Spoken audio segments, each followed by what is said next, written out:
Tell 'em run it off. What is going on? What is going on, everybody in the house? What is going on? Wake up in Cleveland every single morning. I wake up, flex, thumb down, now check. No drip, this wet. Tell 'em run it off. No sleep, no rest. Might crash, might wreck, but first I stretch. Tell 'em run it off. I wake up, flex, thumb down, now check. No drip, this wet. Tell 'em run it off. I wake up, flex, thumb down, now check. No drip, this wet. Tell 'em run it off.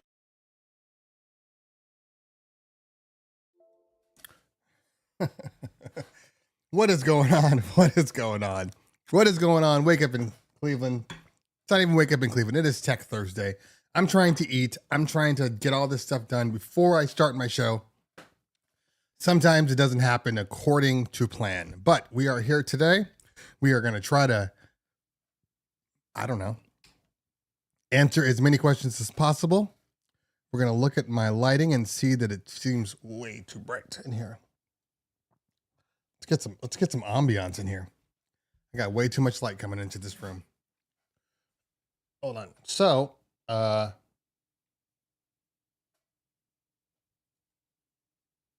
the other way. There we go. That's better. That's better. I need to get my my Oprah lighting going on here.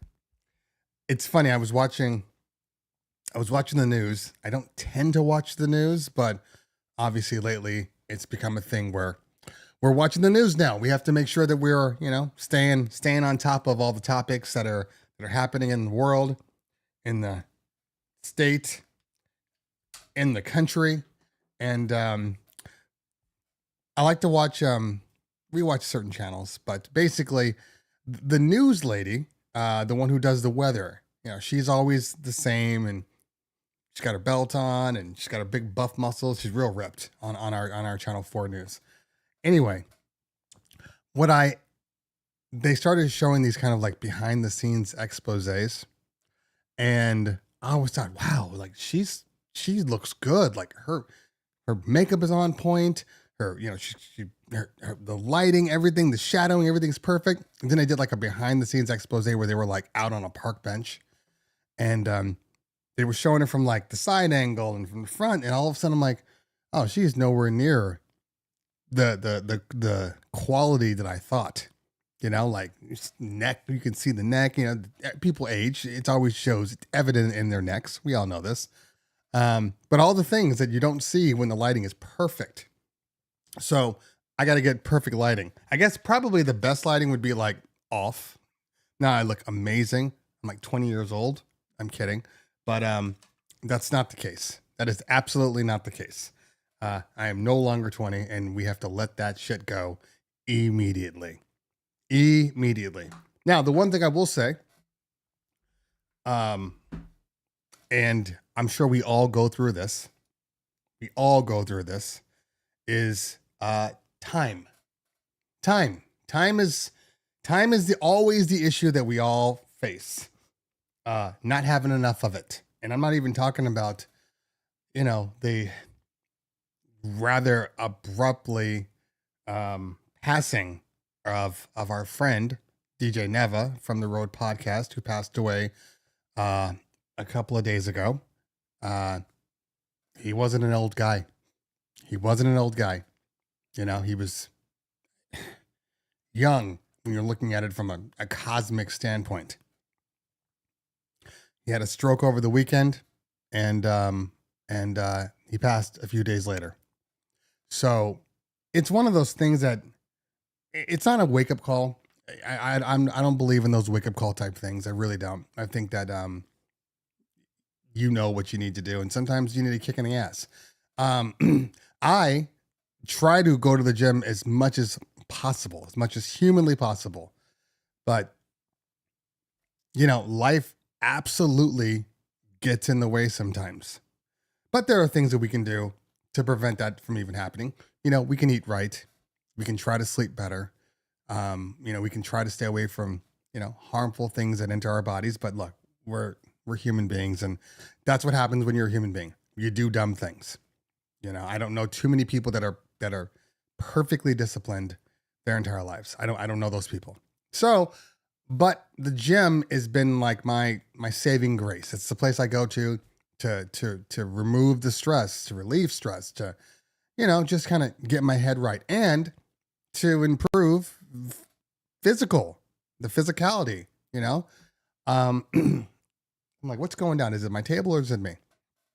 I still haven't gotten a new chair, guys. I'm sorry. It's just going to be a running gag. So, it has,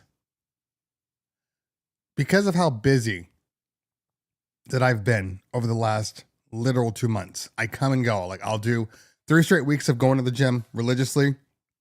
And then it'll be 1 to 2 weeks where I just can't get to the gym. I'm in my office all day long. I get up, I'm working from, we all know this. This is what we do for a living.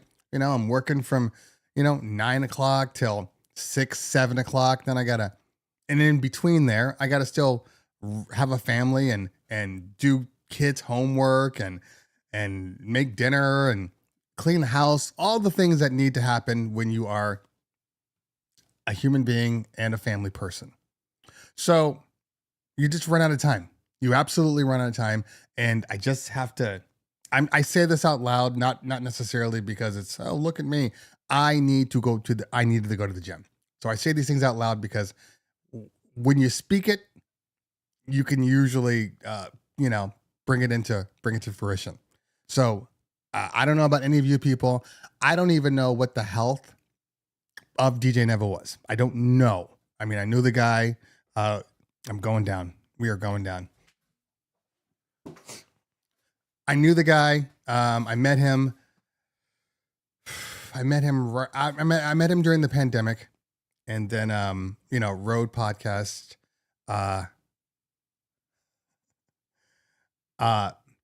It's one of those weird things where I'm gonna get right back to it, but I want to segue real quick. When I'm sitting here and I'm talking about literal human life,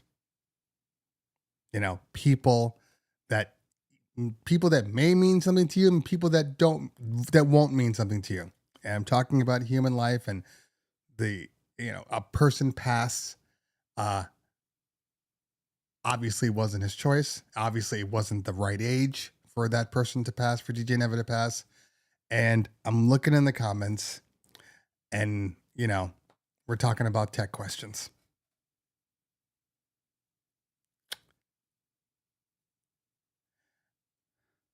Sometimes it's, and again, no judgment, but we got to read the room. We absolutely got to read the room. When the DJing stops, when the gear becomes less important, because in reality, when you're really looking at the grand scheme of things, DJ gear means nothing. Anybody, anywhere can DJ off of anything that they come into possession. So when you really look at that kind of stuff, it's trivial. I know that I'm on here talking about DJ Tech Thursday. I know that. I'm not unaware of the irony of the thing. Okay. But, or more importantly, the hypocrisy of the thing. But, we can acknowledge, we can take a step back for a minute, take the 5-10 minutes that I talk about these things before we start, and just absorb. That's all I'm asking. I know it's hard. I know people want their questions answered. I get it. I do. But when people pass, when we're looking at the world as it is today, with just senseless violence everywhere. Yesterday, I went to my temple. I'm Jewish, in case anybody didn't know. I don't think it's never been a secret. I went to temple last night, and it's on a Wednesday. I don't go to temple on a Wednesday because over the weekend, And again, this is all recent stuff. Over the weekend, there were some protests happening. And I live in Simi Valley. I'm in basically Simi Valley, Thousand Oaks. My temple's in Thousand Oaks. It's a really small community. Okay, we're right outside of LA. If you look at historically speaking, it's literally one of the safest counties in the country. We're like one of the lowest percentages.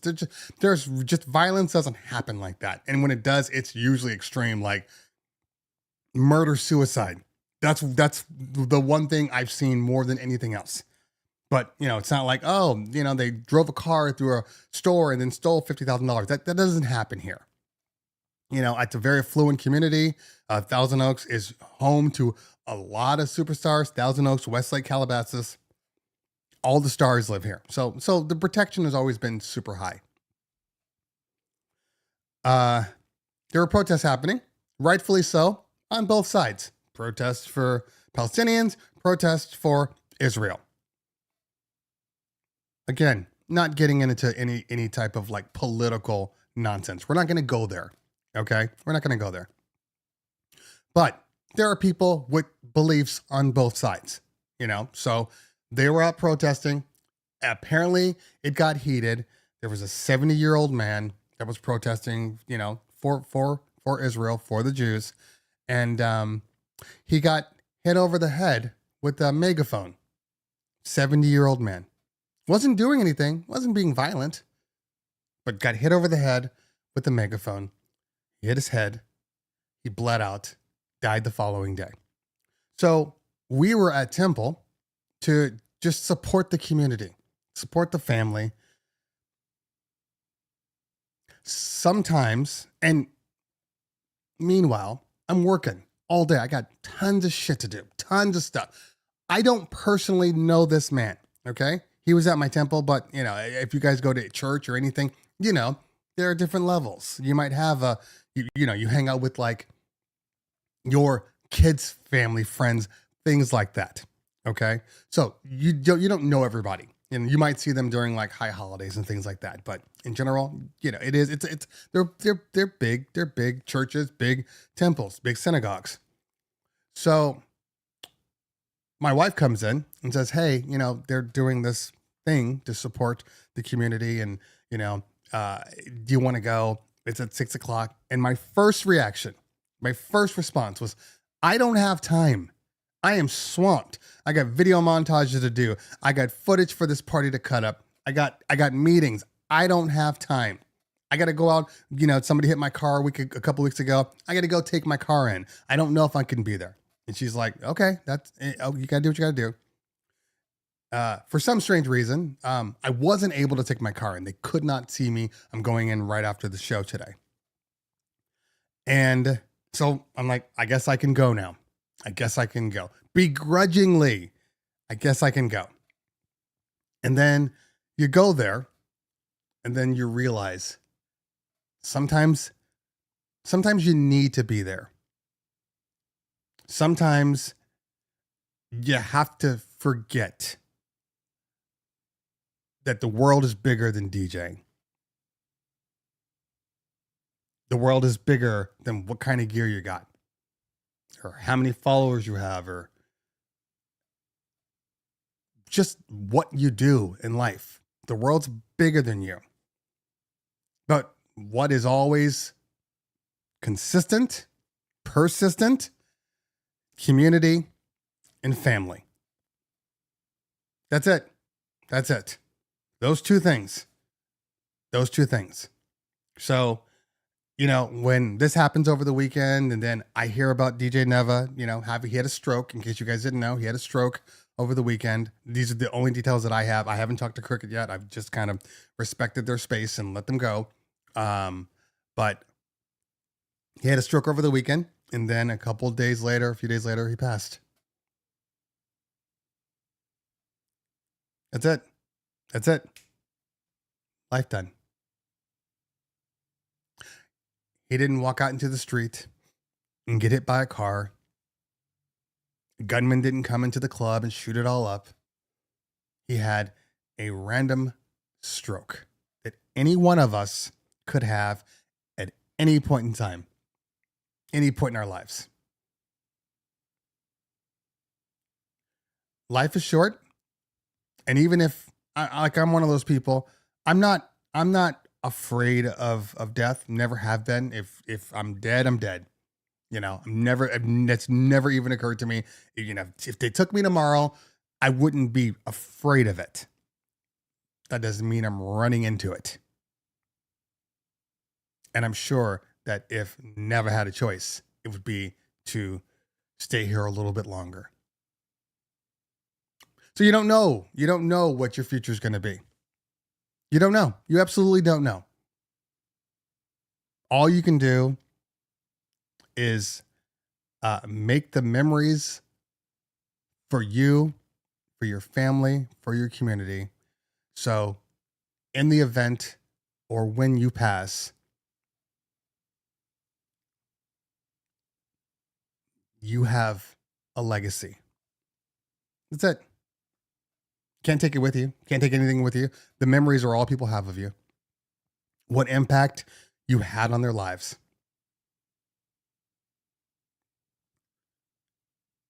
Just so you're not forgotten. That's it. That's it. So, sorry to get on a soapbox, but I think it's necessary.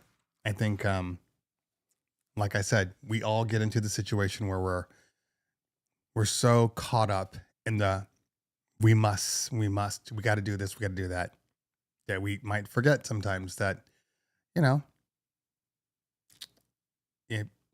it is what it is. It is what it is.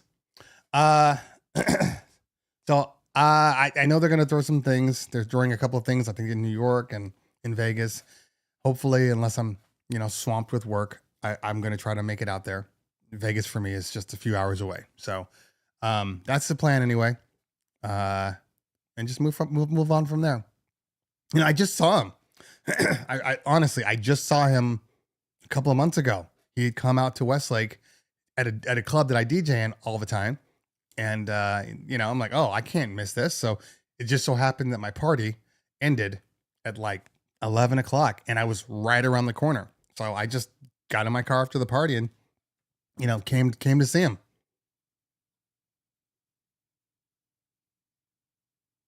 DJ Primo, what does that mean that I need Jesus? I need you to elaborate on that. I do. I really do. Today, I need you to elaborate on that.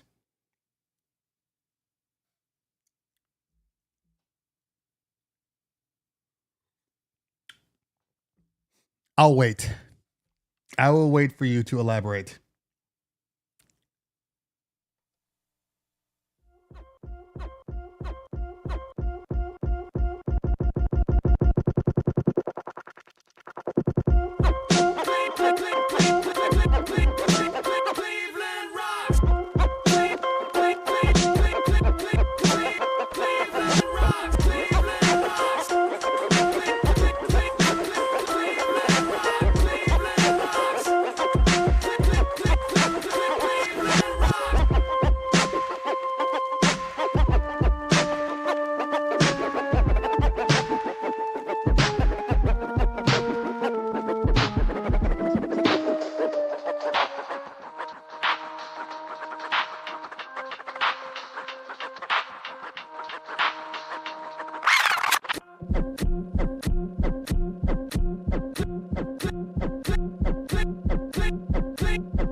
No, it is not a rerun. That is obviously a typo. I will change that right now. For whatever reason, anytime that I set up my thing, it always goes back to like the oldest possible date in my OBS. So sometimes I just, in my brain, I'm thinking, okay, it's a 9. 9 is the date, and then I end up putting the 9 in the first part. I don't know why I do that. I just changed it. So no, it is absolutely a live show.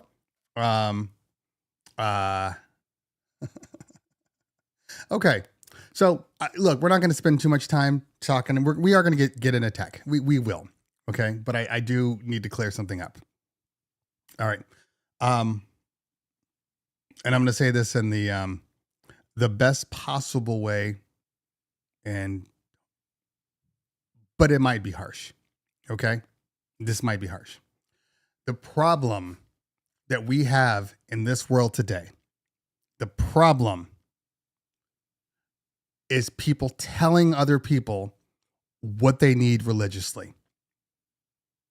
That's the biggest problem. Religion is the problem. Now, I'm not saying that you having a faith is a problem. I'm not questioning that. Everybody's got a faith. Take it, do it, make it your thing. But organized religion, the way we operate, that's the problem. I have spent the entire morning talking about how I'm Jewish. That is my faith. I'm a convert. I love my faith, okay? I'm not talking about Israel or Palestine. I'm talking about faith. I grew up Baptist, so I'm not ignorant to any of the stuff that we're talking about, okay? I am a convert. But whatever your outlook may be, whatever your faith may be, has nothing to do with somebody else's faith or belief. If I believe that the tree outside my house is my spirit God and they're going to whisk me away, that is my belief. It has just as much validity as believing that, somebody died and was resurrected. Just as much faith. I will never force my opinion on other people. You do whatever you need to do to make you a better person. That's it. That's the only thing I care about. Does your religion make you a better person, or does it make you an asshole? Because if your religion makes you an asshole, then your religion's kind of dickish. Sorry. That's it. That's all. That's my only thing. So I don't care what religion you are. Just make you a better person. Make you understand that you're on this earth to improve the earth. You're on this earth to help people. There's not a single religious document out there, when you really look at like the subtext, that says be an asshole. Yes, there are charters and things like that. We're not talking about that. I'm just talking about the baseline religions, which, by the way, all founded off of Judaism. They all come from there and branch out from there. There's not a single religion that says just, hate your neighbor. It's always about improving. It's always about making the world better. So anytime I see things like, oh, well, if you found this, or if you found Jesus, or if you did this, I take offense to it. I literally take offense to it. It should be whatever your faith is that's going to help you out in your time of need, you need to do that. But you don't get to dictate what I need to do to make me a better person. And it doesn't matter what I feel about death. It doesn't matter that I'm not afraid of death. I don't know what Jesus is going to do for me with that. Okay? You want me to be afraid of death? I don't understand. Death is a part of life. Death is a circle. We watch people die every fucking day. Did they get the help that they needed? I'm just tired of it right now. I'm just tired of it. Tired of it all. 90% of the shit that we're getting into is because of organized religion. And it's never because of the people with the faith. It's never because of that. It's because of the organized religion. Every major war we've gone through.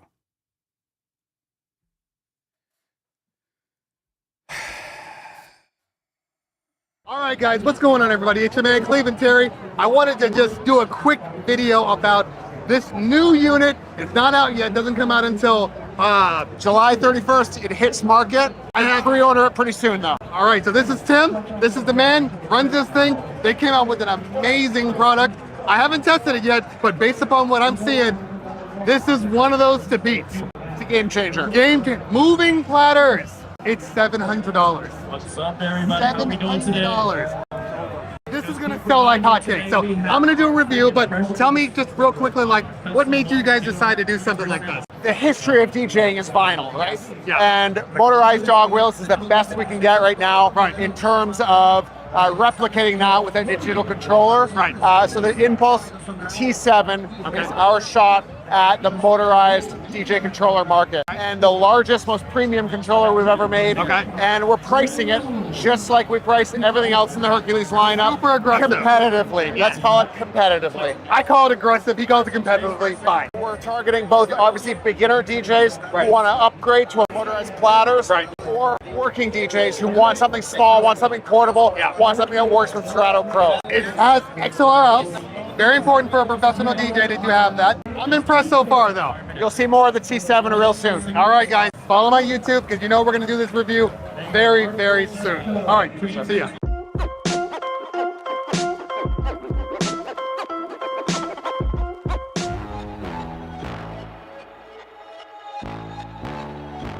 Tell 'em run it all. What is going on? What is going on? Everybody in the house, what is going on? Wake up in Cleveland every single morning. I wake up, flex, I'm down now. Check, no drip, this wet. Tell 'em run it all.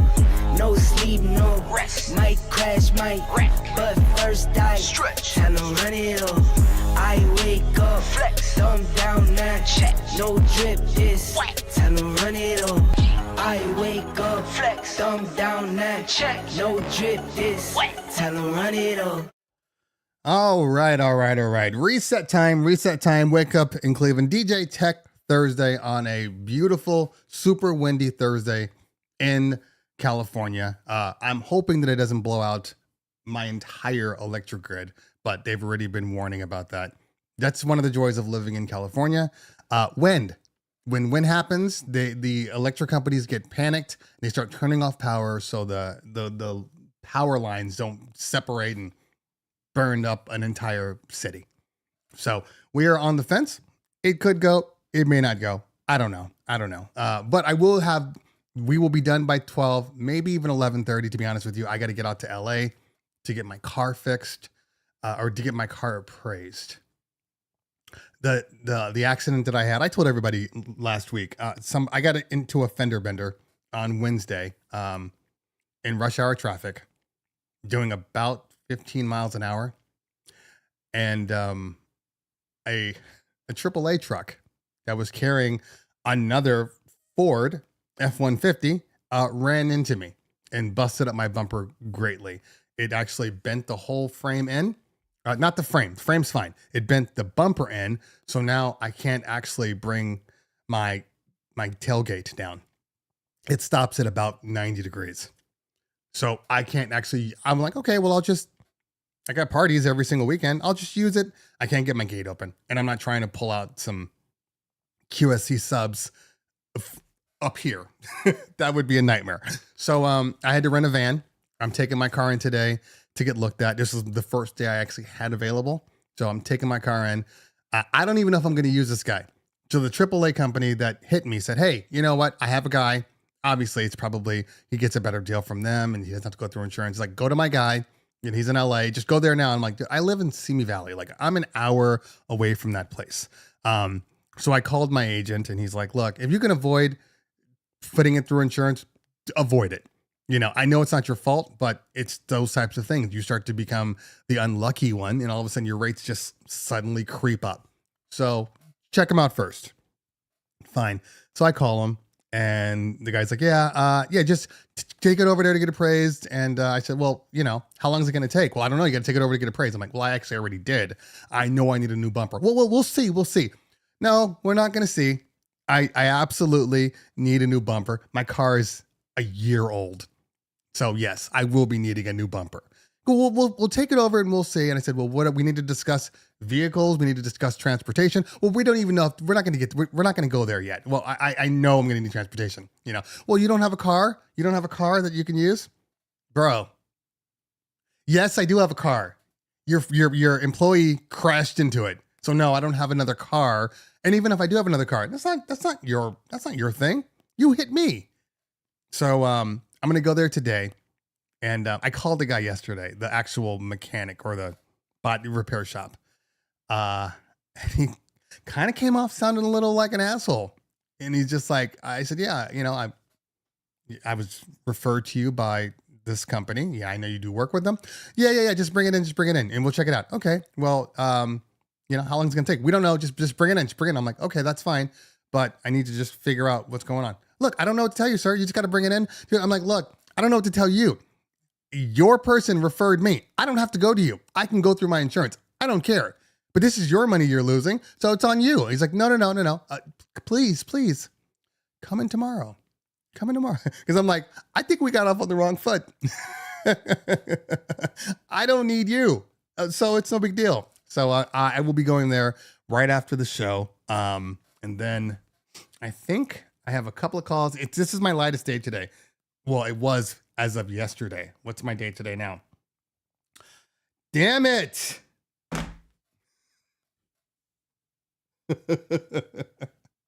I got Zoom meetings from 2:30 till 6. All Zoom meetings.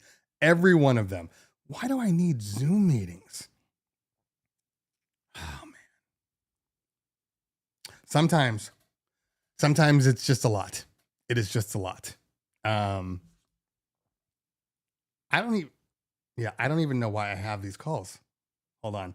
Let's see, which one is this one? Harborside Pavilion, Newport Beach. Timeline and details. This event is not until February. I don't need to be talking to you right now. Let's check the other one. Let's see here. Griffin Club. Okay, this one's coming up next week. That's fine. That makes a lot of sense. All right. And then let's see. Bossburg. VBS. Another bar mitzvah in 2 weeks from now. Sometimes Calendly can kick you in the butt. Yeah, I should have gone in and I should have just made it inactive. But a lot of times if people just set up phone calls, it's great. So I have now in my Calendly, I know a lot of people use Calendly and I love Calendly. I'm not taking away from Calendly, but one of the issues that I have with it is I want to be able to tell it on some days. I don't mind the calls. I want people to be able to make calls, but on some days, maybe I don't want to do Zoom meetings or Google Meets. I hate that you can't just say no no video conferencing on Thursday. I'm going to be out and about and I hate taking Zoom calls. I hate taking FaceTime calls when I'm out. I think it's ghetto. Is this just me? I think it's ghetto. I just think it just looks bad. I don't know. It's just a me thing. Now, if they are a client that I've already met with and now we're just going over finalization details, I have a little more understanding from that because they already know. Yeah, they know we're busy. But if it's a sales call, if I'm not here right now, I don't do the sales call. Or I shouldn't say I don't do sales calls. I come home to do the call. Because I think that first impressions are exceptionally important. And every time I get people on a call and I click on, hey there, Cleveland, check 1, 2. And they go like this. Wow. Nice setup. I've already scored so many points. It's ridiculous. People are automatically like, well, if his setup looks like this, then he must be amazing. I know it doesn't correlate, but that's the way people think. We pride ourselves on our visuals for our company. You know, whether it be you going to our website, whether it be you going to our IG. I will show you our IG. And I know we're jumping around a little bit, but too bad. Hold on, let me just go into IG here. Instagram. Yeah, that's what the cool kids are calling it, IG. Okay. All right. That's not the one. Come on. Find yourself. There we go. Okay. So, let me get the chat out of the way here so I can see what I'm talking about. Okay. There we go. So this is our IG. So when people come to our IG, the thing that I love and the thing that I think sells people is, first off, the quality of the imagery. It looks like, you know, we are proud of our content. All the pictures are good. They're not grainy. They're not, you know, low resolution. I mean, look, let me just, I'll go to, what is this one right here? Oh, that's just a quick clip, you know, because that's where we are nowadays. The kids. It's all about the kids.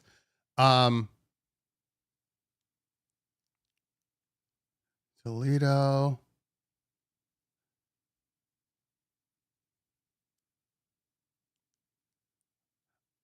I would even show you.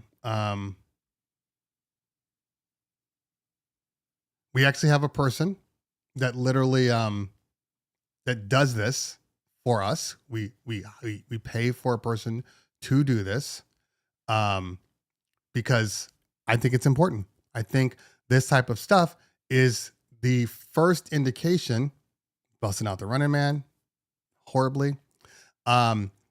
It's the first indication that, by the way, I still have that shirt. I love that shirt. I wear that shirt all the time. First indication that, okay, they actually throw a good party. Because when people are looking at what it is that you do, they're looking at it from a perspective of, are they having a good time? You know, are they having a good time? Does it look like people are having fun? Because they want to be able to kind of put what you do on to their party. You know, people are always quick to try to compare. You know, these are bar mitzvahs. I mean, like I said, sometimes they go really, there's a lot of money that goes into these things. Bottom line, there's a lot of money that goes into these things. But what I'm saying here is that, you know, when you go to our site, it looks, I'm going to flat out say, it looks impressive. It looks clean. You know, I'm not going to show you any other sites, but like, you know, we just did this event, you know, same thing. Actually, the same company that did that one did this one because they're all about that. But you guys remember this? I posted it on my IG, and you know, this party, sparklers, you know, the nice looking booth, and I got in there, and the booth was what they had was trashy. It was fine, but it wasn't going to give you what you need, you know. So people want to see this. This is the kind of stuff that people go, oh my God, they're having a good time. That's key. That is absolutely key. You know, these people are, you know, it's literally, there's me in the back. It's literally your sales commercial. And it's your sales commercial without even trying. Like, without even trying, I have had people call me and say, hey, we saw your social media. We saw your website. We're good. We're going to book you. They look at everybody else's websites and they're like, these things are trash. Now, I'm not going to bring up any trash websites. I know where they are. I see them. I look at our competition. I see them. I look at our competition and I see a lot of copycats. You know, it's a sincerest form of flattery, imitation. So I know this, but we want to put out the best content possible. Now, of course, clarify something. Putting out the best content doesn't matter if your product is trash. We don't have trash product. So we are hitting the trifecta here, you know, and that is the thing that I pride ourselves on. I was just talking to my partner on it yesterday. You know, this is our website. It's clean. It's not much, but look, you know, everybody looks good. Actually, we need to update that picture because hold on, I can't seem to get in here. I'm stuck. I'm stuck because I'm using the wrong mouse. That always happens, you know, but all of our information here, you know, when people click on it, when they see, it's just about the people. It's about the people, you know, we put a little money into actual our demos. You know, you come down, you know, it's clean. It's just clean. You know, you go to our MCs and stuff. It gives you a clip of who they are. It gives you some background footage that freezes up. You know, it's just, we just want to keep it nice and professional and clean. And, you know, we still have to update our bios. It's just one of those things that we just keep forgetting to do. Because people, the website is just one part. People go to your socials, and that's kind of what solidifies who you are, you know, because we used to just have our demos up and people are like, do you have anything that is newer? And we're like, what do you mean? We just made that video like 6 months ago. Yeah, but like they think that like that video was the one thing, and then you fall off, and then you're gonna show us something else, and there's like 2 people on the dance floor. That's dumb. So basically, so we do the IG every week. Our content is going through every single week because we do 6 to 10 parties on a Saturday night. So we have a full week of content, no matter what, you know, and it's been working for us. Okay. Let's just drop down real quick and let's see here. Let's see. By the way, I want to point out all my community members that are here. And when I say members, not just subscribers, but I appreciate the subscribers too, but they're members. The ones that are in green are my members. They support the channel. Very simple to do. All you got to do is hit that little member button, or the, I believe it's the member or join, depending on what you're looking at. And if you don't see the member or join, you have to go back to the main Cleveland Terry page, and then there's a membership or join. And basically, it's like buying me a cup of coffee, or a cup of tea in this case, since I'm out of coffee, even though I drink decaf. So it doesn't really matter what goes into my mouth. It's like buying me a cup of coffee every month, just supporting the channel. And, you know, it helps me keep coming back to do these types of things. So I do appreciate you all. Okay. Let's see what our questions were.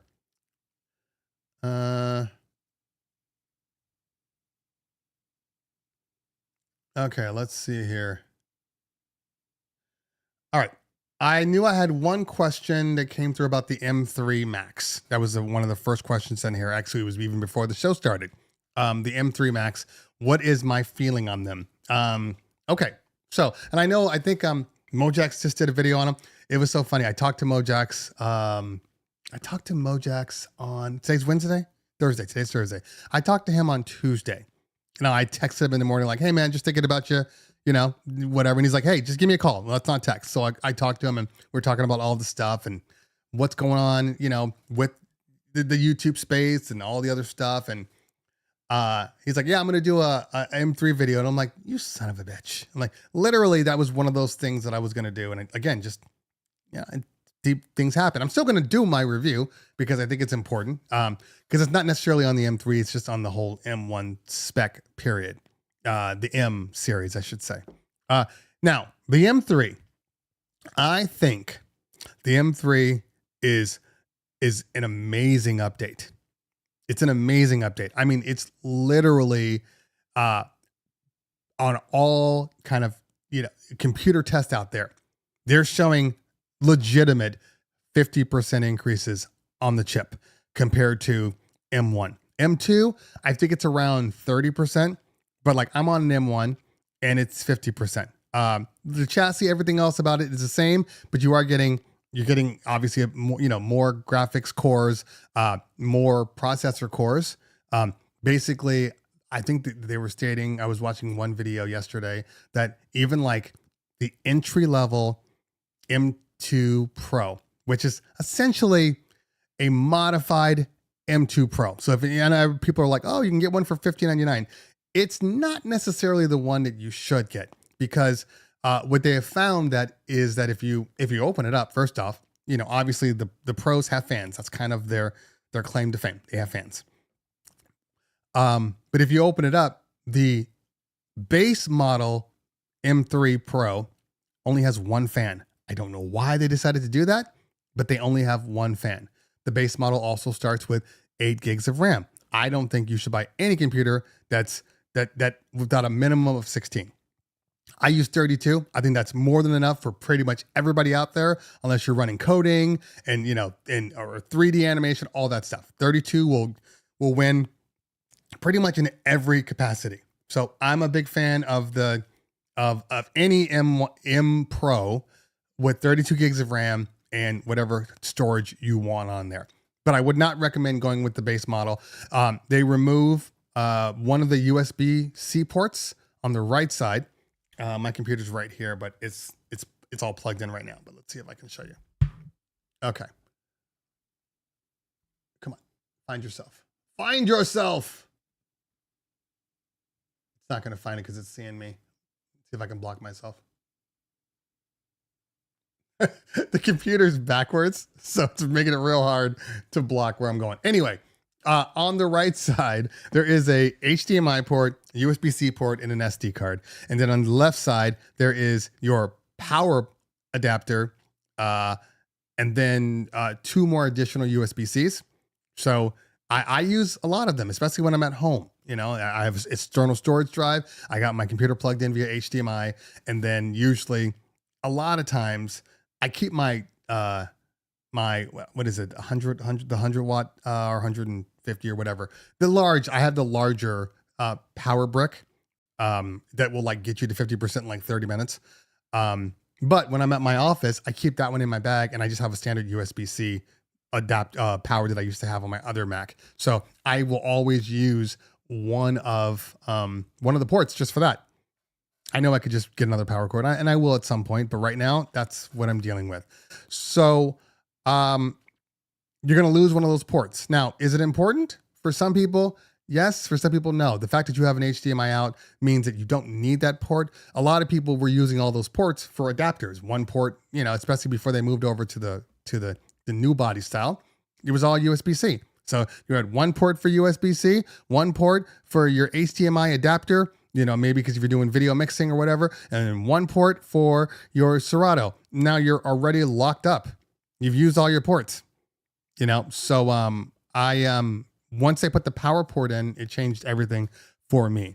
Now I'm still on the M1, obviously.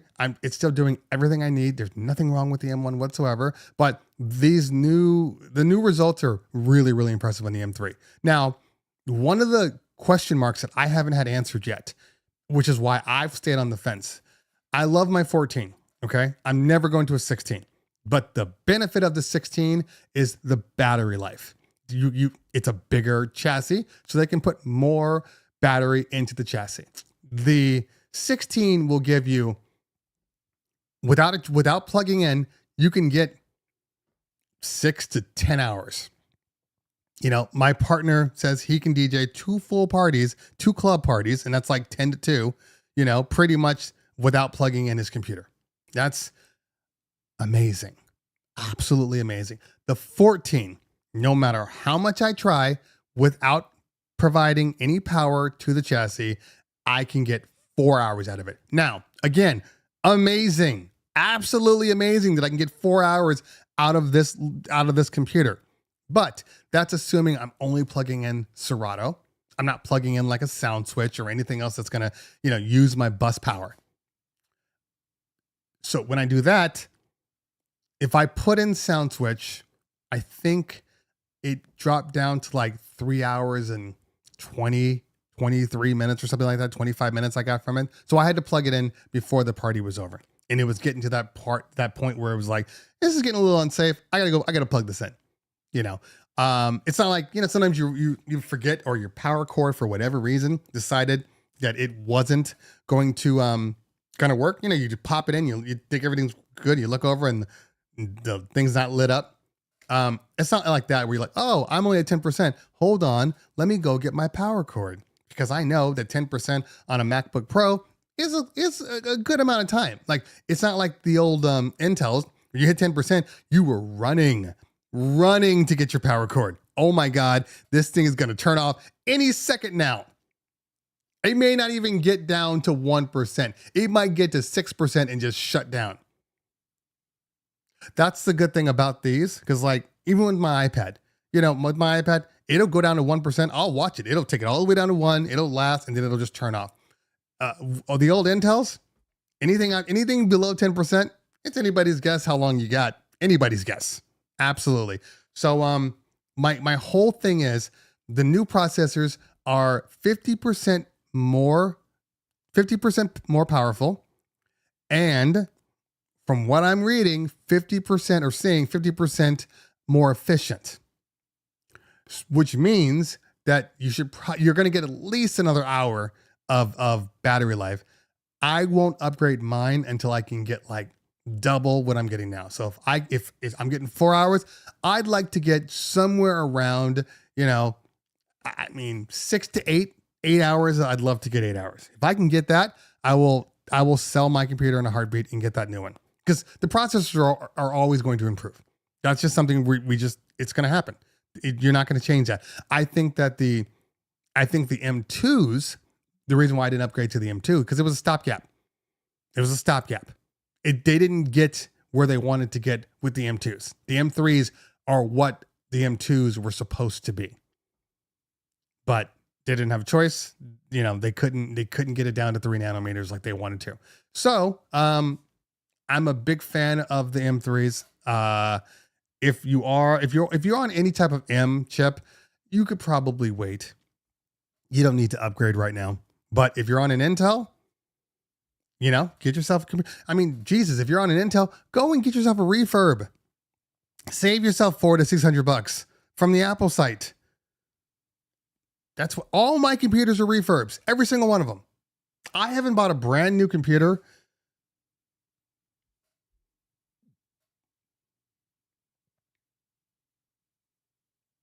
I don't think I've ever bought a brand new computer. I've always bought from the Apple refurb site. As a matter of fact, maybe the first computer, because I knew somebody at Apple in Texas, and they gave me a hell of a deal. I got like 40% off, like on my first computer. After that, I bought refurb on everything, and I've never had a problem. Look, there's always problems. Like my 2012 MacBook Pro had the display issues, but that would have happened refurb or not. It was just a part of that particular body style. But I'm a big fan of the M3s. But if you have an M1 or an M2, I would say you don't need to update. You don't need to update right now. That's just my opinion. You do whichever you need to do. But because the M2 processor, the battery life didn't improve at all. And the chip got hotter, but the M3 is looking better, across the board. So, if you're on the fence, the M3 is a great chip. Okay. All right. Mac Justice says, Serato failed me at a club gig. Oh, but aren't you algorithm DJ? I thought that was your thing. Okay. Let me go up here real quick and see. 16 M1 MacBook Pro. I noticed when loading a song in Serato, there's a bit of delay when the song is loading up. Also notice a stutter when song is playing, doesn't affect audio. Those sound like Serato settings to me. The thing I always tell people to do is check your audio card. You want to make sure that you're not running. Okay, I'll show you in a second. I think I want to get the MacBook Pro just to get it. I don't really need it, says DJ Phasm. Fair enough. And again, if you got the money, do what you got to do. The 16, since they went to the notch screen, is a lot more manageable and logistical. I returned to 15.4.13. I returned to 15.4.13 with the 2016 model. I just love the 14. I know you get more space on the 16, but now every time I see somebody put a DJ, put a 16 down on the mat, on the stand, whatever, it looks absolutely humongous. DJ Dell says the M1 MacBook Air doesn't have enough storage, but the battery life is great. What do you mean it doesn't have enough storage? So increase the storage. You guys do know that there's nothing out there that you can't customize, right? You can always add storage on. You're going to pay for it, but you can always add storage to any one of the MacBooks, any one of them. You need more gain on the preamp. You want a cloud lifter that requires phantom power though. Yep, that just depends on the mixer you're using. Mac Joseph says, how do you feel about scam clients that try to turn a cocktail party to a wedding last minute? So this was actually on the road podcast.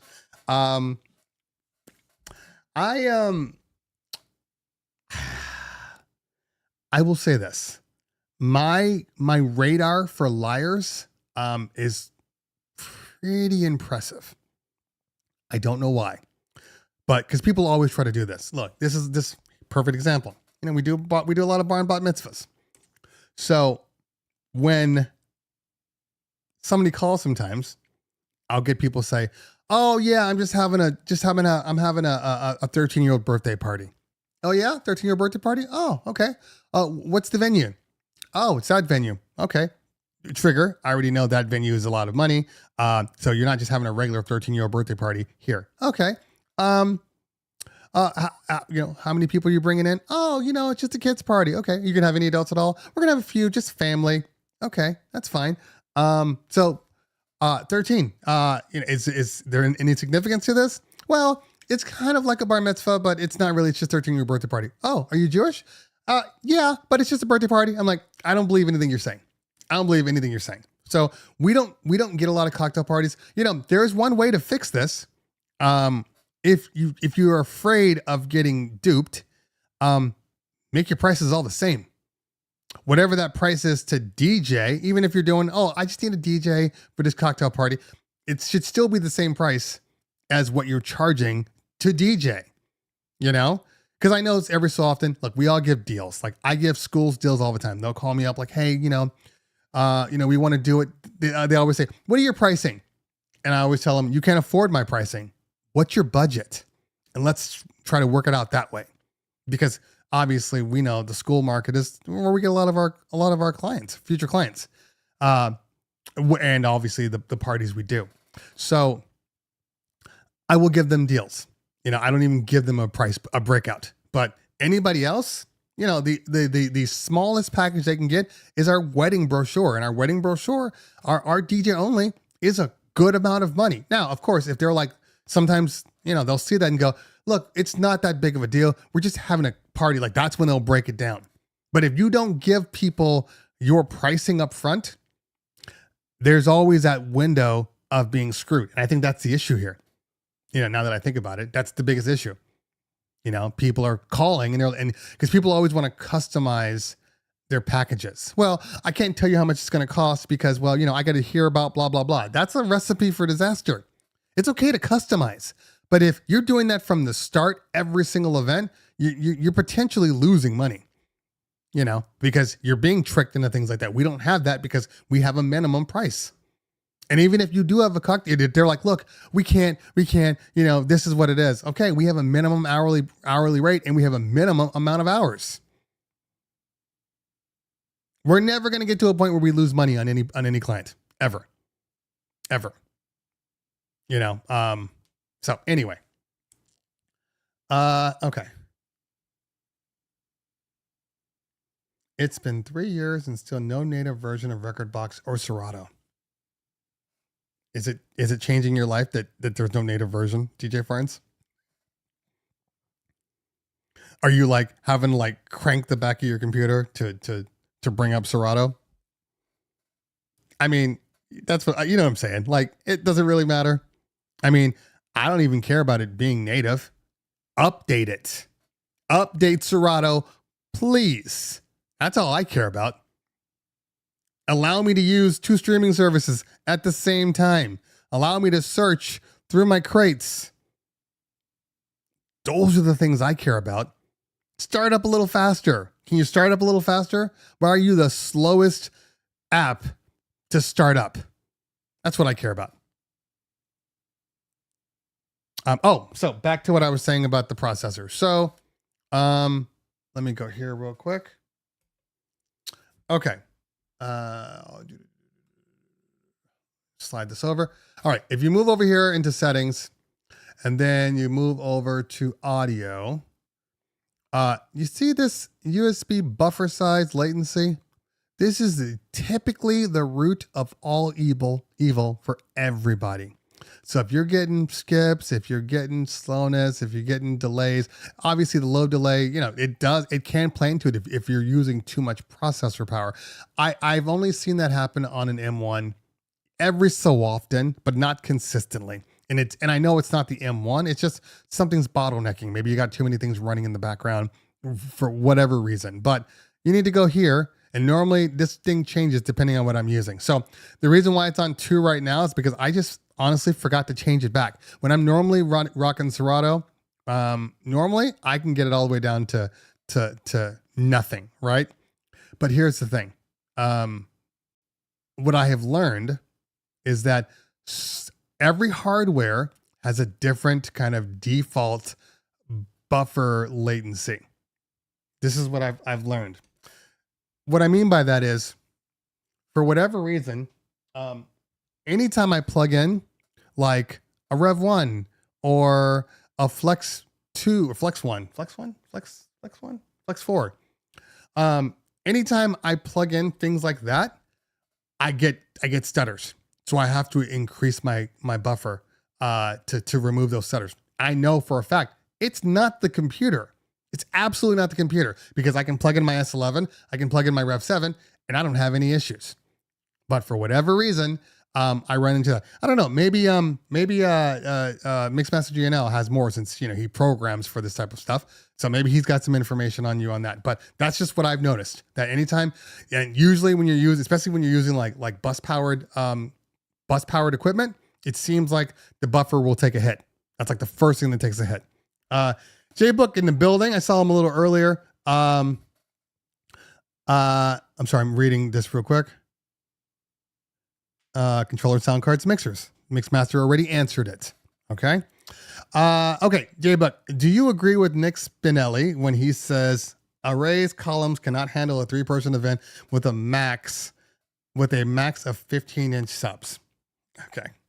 That's a very good question, Jay. That is a very good question. I scheduled another call for this afternoon. Okay. Who's scheduling calls? This better not be So sorry I missed your call. A meeting ran over. I don't have a problem with people missing calls. What I have a problem with is people scheduling their own calls and not being available for the calls that they scheduled. Like, I get it if I'm just randomly calling you and you're not available. But if I say you pick the best time for you, I will inconvenience myself for you, and you're not there to pick up a phone, it is infuriating. Oh man, does it make me angry? You are wasting my time. Anytime people are like, you guys why don't you answer your phone? Why don't you do this? I'm like, this is our problem. This is why I don't do phone calls. I don't just start picking up phone calls or you leave a voice message. They don't work. I can't tell you how many times I've called people and we've been on phone tag for 3 or 4 days. 3 or 4 days. And then finally, like, whatever happens, things change or we moved on or whatever. And they're like, oh yeah, they're really hard to get a hold of. That used to be our MO. They're really hard to get a hold of. I'm like, we're not hard. So then we introduced the Calendly. Like, well, how can we be hard to get a hold of when you have every opportunity to always schedule a call, no matter what, no matter what. And then people are like, this is really difficult.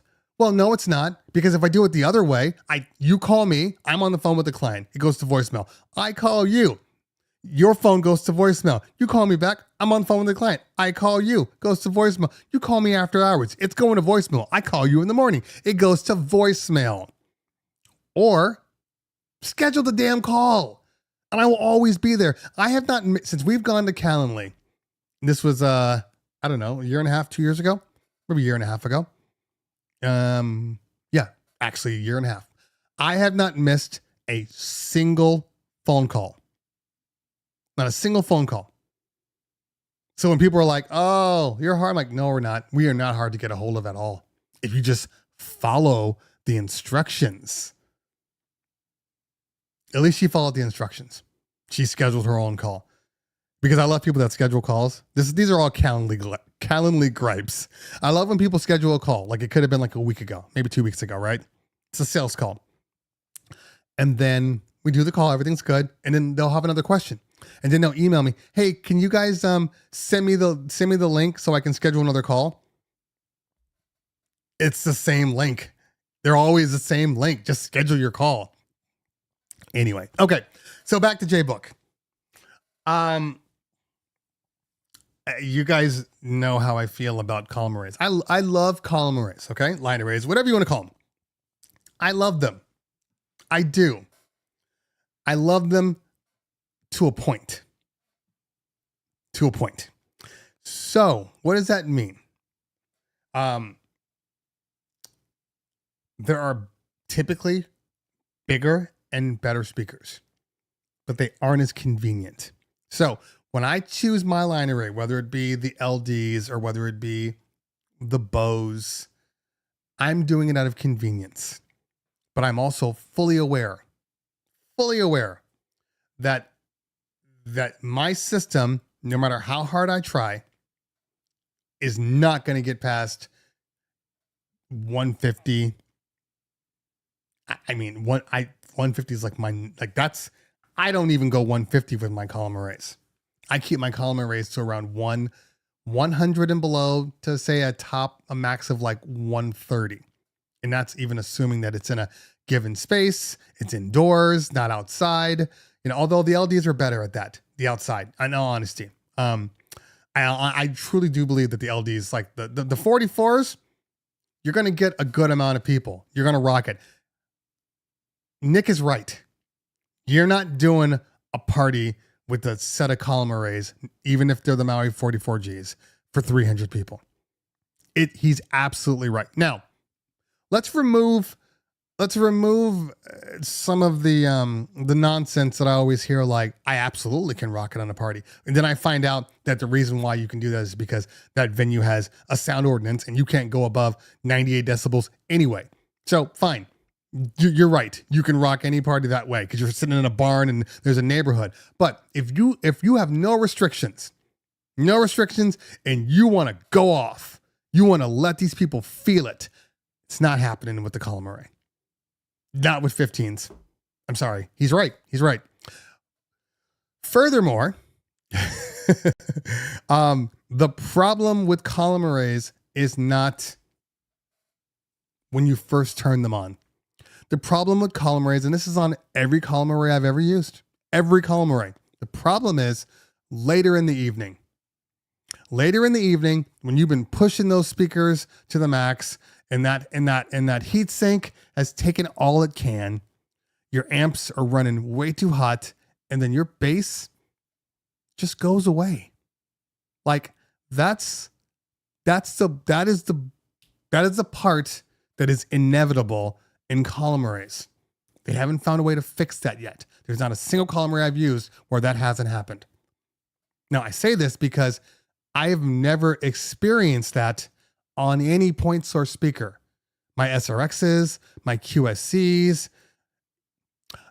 the only ones I've experienced it on, and it's not even that they burn out. It's just because their amps are really, the limiters are aggressive. The Mackeys have aggressive limiters on theirs. I do feel that the Mackeys take a bigger hit when you're pushing them too hard. But like, yeah, my SRXs and my QSCs, they just keep pushing. They just keep pushing. So, point source are typically always going to be better. Always over a column array. Now, that doesn't mean their footprint is smaller. You know, all the reasons that you will bring your LDs, you know, doesn't mean that you're rocking 80 people. But if it's 130 or higher, or I'm outside, I don't bring my points. Especially, now, of course, if it's a cocktail party, I'll bring those anywhere. I don't care. But if people are expected to like dance and not dance directly in front of me, you know, I'm not bringing those. And I love them. I love every opportunity I get to bring my LDs. And again, nothing against Bose. Bose has a great speaker too. I actually used the Bose recently. The Bose still sound good. The LDs, in my opinion, are just tuned better for DJs. But if you have a Bose, you're going to do just fine. I just like the LD sound. So that could be just completely me, you know, feeling a certain way. Absolutely. But I've heard them both. I've heard every line array that is meant to be heard. I've heard the RCFs. I've heard the Evox. The EVs, I should say. Evox, I don't know. It's anyway. The RCFs, the EVs, the LDs, and a lot of people went to the speaker shootout at Harvest of Sound, which I will be at next month in Boston. So make sure that you are you're getting over there. I want to hang out with some people. That's why I go to these things. So Harvest of Sound in Boston. If you're in the area, buy some tickets. I'm doing a talk about business and technology. That's my talk this time. I still have to write my synopsis. They've been asking me. I've just been so busy. I got to get it to them tomorrow. So I'm writing. So that's what I'm doing. And I'm DJing. I'm DJing the closing show. So come on, man. Get out there and see me. So people can stop saying, I just feel like I need to see you DJ. I just feel like, you know, you'd have more power if you showed me that you could DJ well.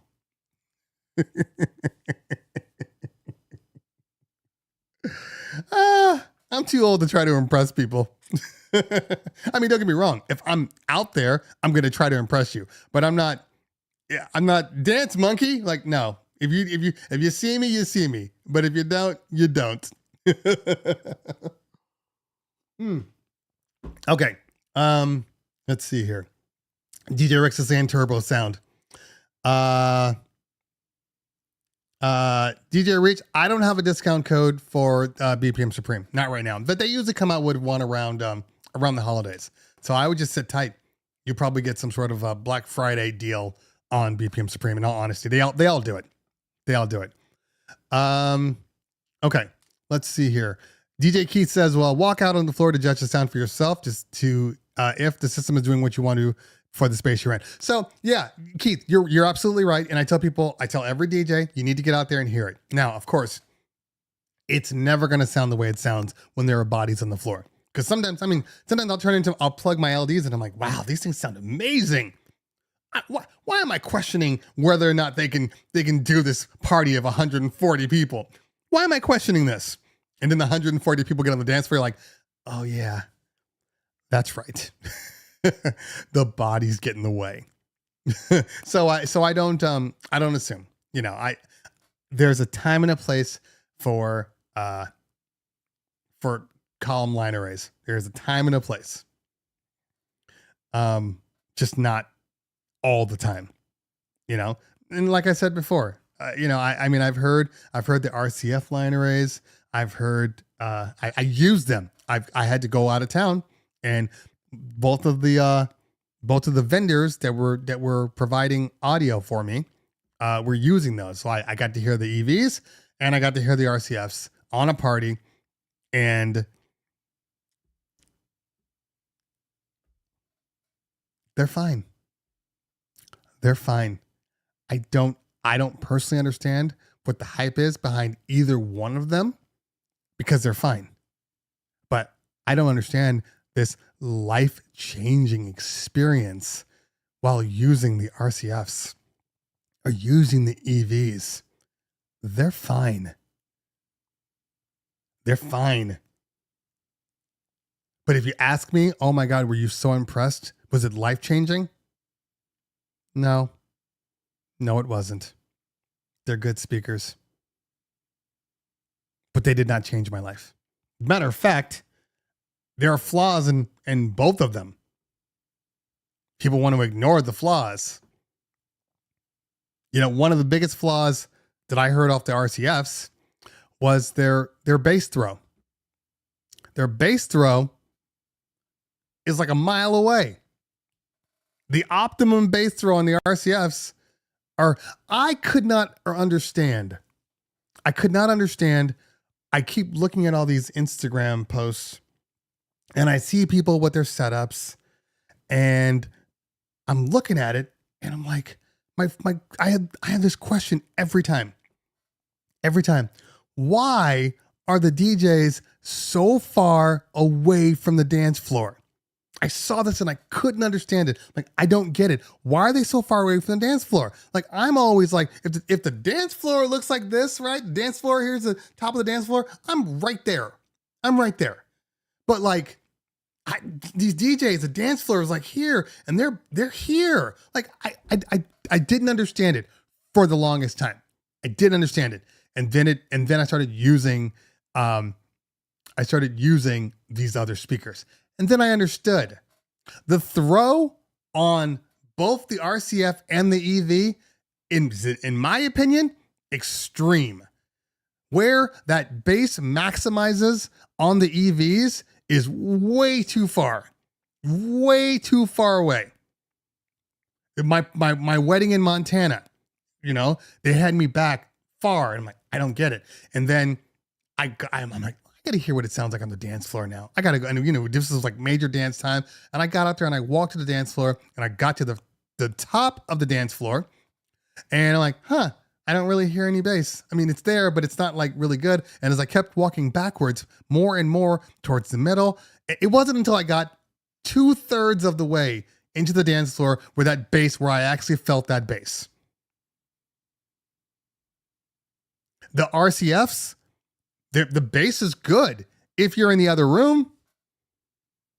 Like, I know when people are like, turn down your bass, sir, it's too loud. It's not the bass that's in the room. The bass that is literally outside is louder than the bass that's inside the room. I don't get it. I don't get it. Having said that, they sound good. Highs sound great. Got a good warm sound.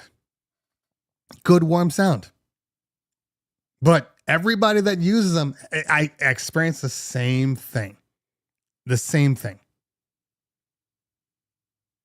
So they're okay.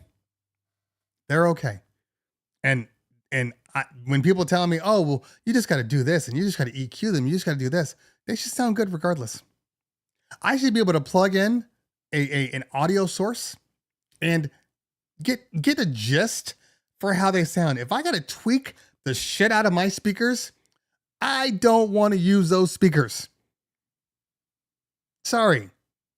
Look, there is a difference between a Mac guy and a PC guy, an Android guy or girl or person, and an iPhone person. There are differences. But one thing I will say about Android people and PC people, they love to tweak. I don't have time for tweaking. I want my shit to sound good when I turn it on. Yeah, if I gotta do a couple of little adjustments, fine. But because every room is different, so you're gonna have to adjust to the room. But I don't want to have to tweak my sound for you to argue with me for a half an hour that, oh, you have to do this, you got to do this, and you got to run it through you got to run it through a DB rack, and then you got to put this, and then you got to bring in an external mixer and plug that in, and then EQ that, and then go, nope, you lost me. Not because I can't do it, but because I shouldn't have to. If the difference is you tweak it, and these speakers are expensive, so I can understand if like you were buying, and this is a poor example, you were buying some LDI Koas, okay? I get it. They're a cheaper brand. Maybe you got to tweak them more because, you know, they skimped on some things and put money in the other. Fine. I get that. But you don't even have to do that with the ICOs. I'm just using them as an example. Okay? Like, I get that. You're paying less, you got to tweak more. The more I pay for a speaker, and it does this funny thing. So it is cheaper, you got to do more. You got to tweak more, right? You get to that middle point where you're spending a good amount of money, but you're not spending obscene amounts of money.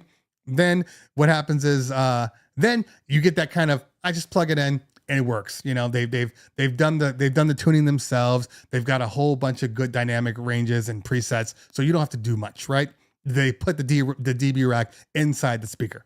Cool, right? But then you get to that higher point where people are always like, oh, you got to hear these. These are amazing. These are amazing, bro. And then I listen to people playing at it and I'm like, why does it sound like shit? Why is this the worst sound? You paid 4 times as much as me. Why does it sound so bad? And then I talk to an engineer. They're like, oh, well, it's because they're not designed for amateurs. You have to go in there and you have to bring in this thing and this thing and this thing and this thing. And then they will sound good. It's really weird how that step works. It's very, very weird. So I'm in the middle. If I pay you 5 times as much and it takes me 5 times as much work, I don't want them. I want a great sound for a great price that's easy. Look, guys, you want to do a nightclub and you want to do one nightclub installation and you tweak it and you never tweak it again, you win. You win. But don't take that nightclub to every venue. Don't do that. That's a waste of your time. We are mobile event professionals. We don't have all this time. We don't. Sometimes you walk in and you walk into the venue and you're like, oh, you haven't done anything in this room. There's no dance floor yet. The lighting guys have cords everywhere. You know, they haven't set up your area. You can't even set up if you wanted to. And then by the time they're done, you got like an hour to set up. Maybe you got a half hour. Maybe the wedding is in the same room that the party's in. And they got to flip it around. So they send everybody out after the service, and now you have basically less than an hour to do everything. Okay? We don't have time for that. So I don't care how cool your stuff looks. If it makes me have to use more time. I don't care how great your lighting show is if it takes you 4 or 5 hours to set it up every time. I don't care. That is a waste of my time. And when it's all said and done, I'm going to give you a little secret here. Your clients don't give a shit about what you're using or your light show. They don't care.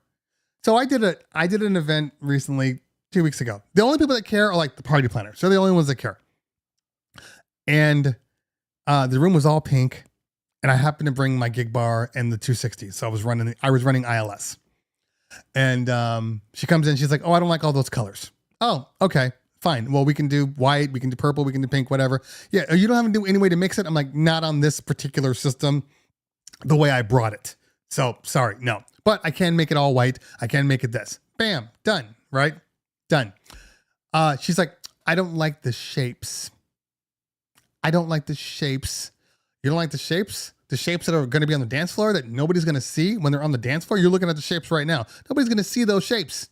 I don't like the shapes. And here's the ironic thing. So we were supposed to do lighting for her the following week. And she's like, oh, well, you know, your lighting is too expensive right now. I'm like, my lighting is expensive because of all the stuff you asked for.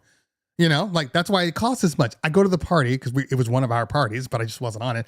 I go to the party because they had a little glitch, and they're using 4 Chauvet 160s on a stand and some color washes. They're the same lights that are in the gig bars. And I'm looking and I'm like, why is it that I see shapes? Why? So I walked over to her and I'm like, you know, this isn't what you asked for. You asked for literal movers. You're like, I want 6 movers. I want laser. I want hazers. That's why it was so much. If you told me you wanted this could have been so much cheaper. So it's not that they care about what the light, they just want what they envision in their brain. And if you provide that, it's fine. Jose says, Bass Boss BB15s or JTR Captivators are the lightweight subs at Bang. Absolutely. I've already said this. I don't think I have to keep saying it. I think Bass Boss is probably one of the best subs you can buy. You know, it's got the best bang. It hits better than anything. And that's on the 15, that's on the 12, that's on the 18. It sounds better than any sub that I've pretty much heard, especially for the size. Now, they are expensive, so you're going to pay for them, but they're good subs. The highs? No, I don't agree with that at all. At all. I don't think the highs are anywhere near as good as they believe they are. But I love their subs. I mean, the name is called Bass Boss. Just make bass speakers. Your highs are super sterile. And when they were showing me, I was at their office and they were showing me their demo. Like, I can't even listen to this. Your highs are just, you need to EQ your highs. What do you mean? They're pristine. Listen to the clarity. Nobody wants clarity. They don't want clarity. This is a what's the word I'm looking for here? It's the thing that everybody says, and I think that they are just, it's misunderstood. People don't want they want it to be clean. They want it to be clear, but they don't want sterile crispness. Nobody wants that. That's how you get ear fatigue. That's how people get tired and want to walk off the dance floor. That's how people start saying stuff like, hey, you're too loud. Can you turn down? It's not because you're too loud. It's because your frequencies are burning the hell out of their ears. It's uncomfortable. It's ear fatiguing.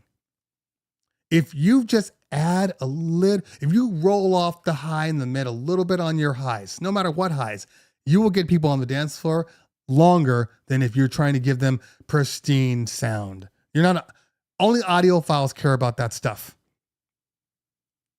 And none of these people are audiophiles. They just want to party. They just want to party. So when you're sitting there and you're listening to that clarity. Listen to that. That's sterileness. You're listening to sterileness. There should be some body in your highs. If there's no body in your highs, it's not going to sound good. No, it's not going to sound good. You can do some roll off, but you need some body in your highs. This is coming from a person. Look, I'm not a professional engineer, but I would consider myself close to it because I used to produce and engineer all of my production, all of our albums, everything. So I developed a better ear than most. And, anytime we would use our SRXs, this is before we got our QSCs, but we'd use the SRXs, the SRX 15s and the 828, specifically the 828. Before that, we were going bi-amped with, the JBL tops, JBL MRX tops, and the Serwin Vegas. And the thing that not even the people on the dance floor, the staff, right? The people, the workers, the bartenders, the vendors, the party planners, what they would say to us every time is, your system sounds better than anybody. And I know the answer. I'm like, what makes it sound better? You're like, I don't know, man. It's just warm. It's warm and inviting. So when we went from there are biamp speakers or passive speakers to powered speakers, that was always in the back of my head, that fear. So we bought a couple of Eons. You need some small systems for small parties, and I'm like, they just sound fine. I don't love them. And then people were going powered, and I'm just like, I don't know if I can go powered. So I went all out. I got the SRXs and the 828s, the 828, dual cab, and that was the closest thing that sounded like my my original JBL Sherwin Vega system with earthquakes in them. That system was finally like, okay, we're really close. We are close enough. I was happy. It just was a very big system. So it took me a long time to even get to a place where like the QSCs, like I would even entertain them. It didn't happen until I started using the 818s. So the SRX 15s to me are some of the warmest, best sounding speakers that you can use. Okay. I know there are other speakers out there. I'm just talking about the warmth and the way they make people feel. Not specs, just how they make people feel. Yes, Drew, they were all baseball stops. I've been to multiple events that they've had. Yeah, I've heard all of their tops, even the stupid who makes a diamond speaker? Who makes Rockefeller speakers? Like, this is dumb. You should not have a speaker that does this. They're like, you know what? I like the fact that I like rectangles. I don't want to do rectangles though. I want to do a diamond. No, nobody wants that. Nobody wants that. So anyway, so I had the 828s, but the problem was the 828s can be overkill. They can be overkill. So a lot of venues were like, it's too loud. It's this. So I'm like, I brought this big ass speaker and I can't even use it. And so my partner was using the SRXs, the XRX 15s and the SRX 18, the 818s. So he was like, oh, I'm moving up to the 900s. So we can get a whole nother system, push the 828 to the third system, then you take my 818s. I'm like, cool, that's fine. Took the 818s, started playing them. From the jump, I'm like, I don't like this sound. It's like, what do you mean? I don't like the way they sound. They're hollow sounding. I don't like them. No, man. They don't sound as good. They're not as good as the 828s. They don't sound remotely the same. So then I started looking. And I wanted something that was going to fit inside my truck. And I settled on the QSCs, and I've been happy ever since. Now, do the QSCs sound like my 828? No, but they're closer than the 818s were. If you want a separate cabinet that sounds like the 828s, the only option, in my opinion, is the 900s. The 918s are amazing speakers. They sound like the 828 separate. And he runs into the same thing where it's overkill. He can't use them in a lot of venues. He rocks one sub all the time. Or sometimes just as highs. So, yeah, there you go. Okay. Let's see here. That weird diamond top is crazy. I switched from the QSC K12 to the RCF Design 45s. I'm pretty happy. The K12s feel too bright. So the K12s do feel bright. I agree with you on that one. What I have found is that, for me, this is what I've done. I run two settings. Okay. Depending on the amount of people in the room, because the bass on the KS118s, I never push them hard enough to where they max out. Okay. But you can't push the highs hard enough because you're dealing with 12s. 12s have it's science, really, it's physics. So I have learned that I usually run them in fall off mode, where, you know, it's dropped them off in bass mode where, you know, you have a sub. You put a sub, it puts a roll off on the lower frequencies. So you're really just chilling with the kind of mid, kind of high. But that only works if your numbers are like, you know, 150, 180. You know, if you're trying to get up to that 200 level or a little higher, you know, maybe 130, 150. So if you're trying to get to like the 175 to 200 level, then I found that you have to turn off the sub setting and basically put them in full range. And by putting them in full range, you get the mid and then everything balances out. But if you do the mids on the lower tier, when you have like 100 people, 130, 140 people, then it gets muddy. Does that make sense? You hear what I'm saying? So I found that is the trick for the QSCs for me. Can't speak for everybody, but for me. Johnny says, do you think that people's hearing changes when they have consumed party alcohol? Everything changes when they've consumed alcohol. Everything. You get prettier. You know, you lose your inhibitions, and sound doesn't matter anymore. That's just facts. Okay, let's see here. All right, 11:45. We got another 15, and then I got to drive all the way out to LA to get my car looked at. Kylie says, and I'm an audio engineer. I recently bought Everse 8s. So I don't have a problem with the Everse 8s. They're fine. They're fine. They're fine. And they are a full sounding speaker. I don't think they hit like everybody swears they do. I really don't. But they are a warm, full sound. They are. But needless to say, I wasn't impressed, not because of the Everse, not because of that. I wasn't impressed because everybody and their mama told me how amazing they were and it'll change your life. Then I got there and my life wasn't changed and I was frustrated because I was really looking for a new house and a new car and millions of dollars. So it didn't work out for me. Maybe it'll work out for you, but it did not work out for me.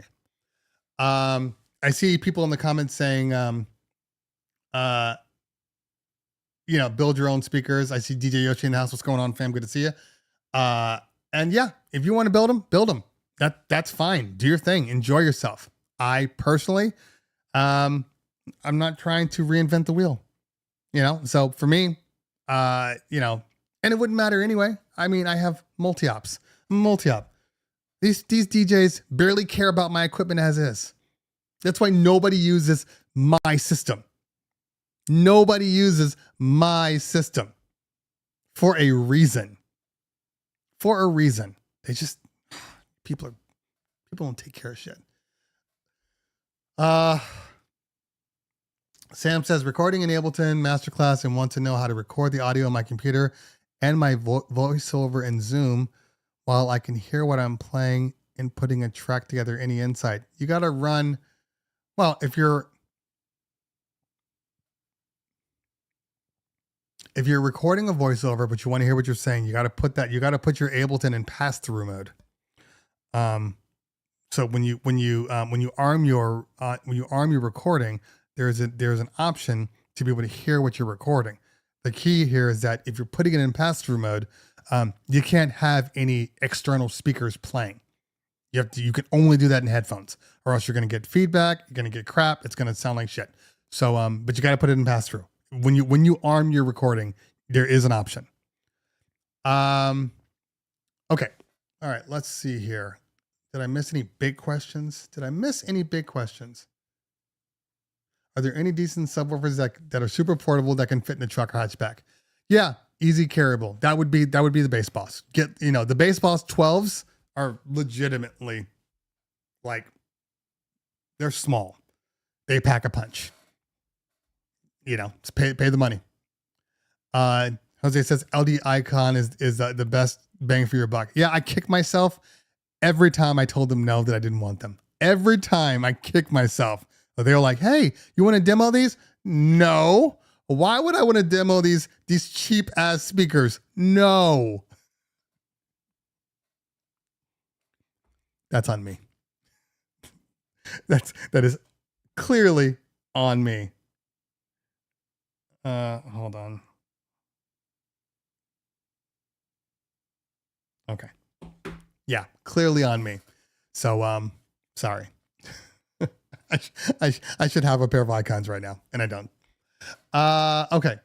Balancing all things. So what other scenario speakers should I save up for as a newbie? I want a one-size-fits-all type of setup. First off, balance. There's no such thing as a one-size-fits-all. No such thing. But if you are getting a system, there's so many variables. In all honesty, I don't think anybody can tell you. But the best scenario, if you're going to buy a speaker, buy some point source speakers. You know, any speaker, most highs are running around like a 15-inch high runs around $800 to $1,200 for anywhere between a 12 and a 15-inch high. If you are buying highs first, if you're buying tops first, this is where it gets a little tricky because I don't love 12-inch tops on parties on their own. I think you need a sub. But if you're just going to get tops, then I think you should go with 15s. Okay. And then you can even add a weaker sub in later on. But I'm a big fan of 15-inch tops if that's the only speakers you have. 12s are fine, but you're going to end up being frustrated and you're going to be like, oh, I need a sub. So, I mean, pretty much every name brand out there has a good sounding speaker.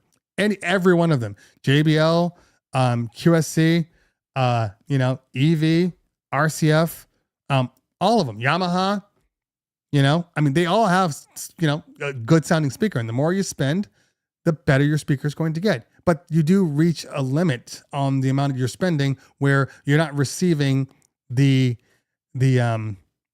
exponential quality you think you're getting by spending top dollar.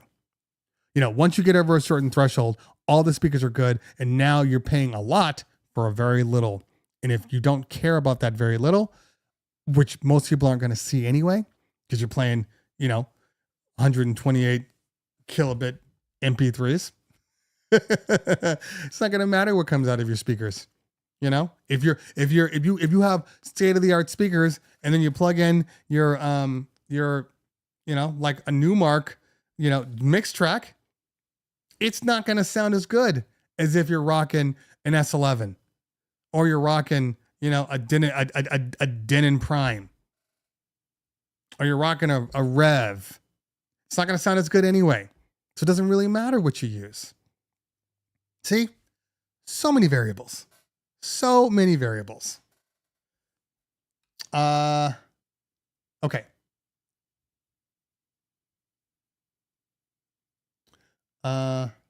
Let's see here.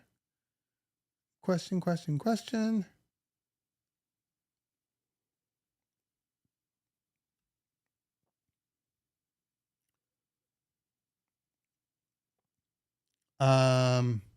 Yeah, and Michael Baxter, I think your answer was given. Serato Stems is a resource hog. Absolute resource hog. I have found, we got burned this weekend. I got burned on, hold on.